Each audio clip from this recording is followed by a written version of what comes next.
Трябва да е то злака ли волата? Злака вода. Замесе. Малко волата. Малко волата, много е грешното да. Това трябва точно да се мере както е. Ама не сега импровизираме, визуално да видим как са. Да имате опит, че това значи. Ще ми само ти още трябва вода. Да се формира, значи не е последно.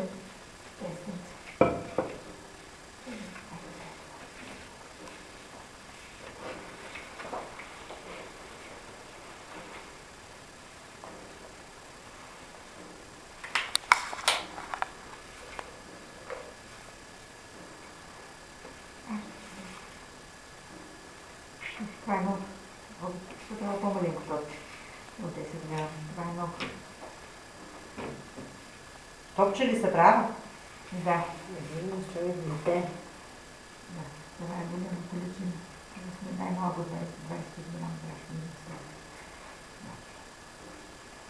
Значи хубаво трябва да се принесе.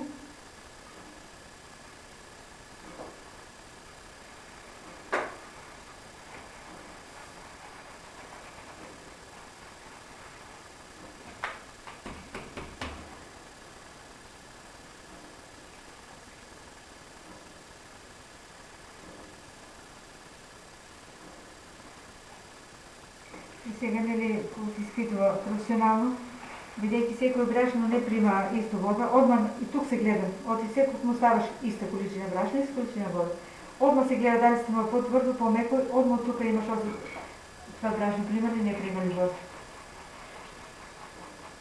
Значи се става топче. Трябва да бъде топчето по-малко. Я ще го натявам на 2, за да некои от вас да пробва.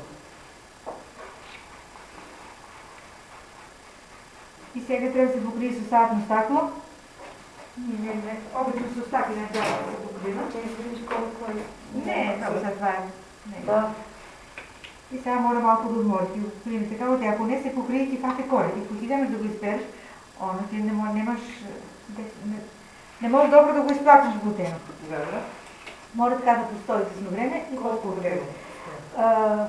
Правило половина сад. А ние ти гледаме према тестото. Трябва да ти го изплакнем, пред да го почнем тестото да го работим. От една, що не е професионално, чакаме да видим, що е практично глутен.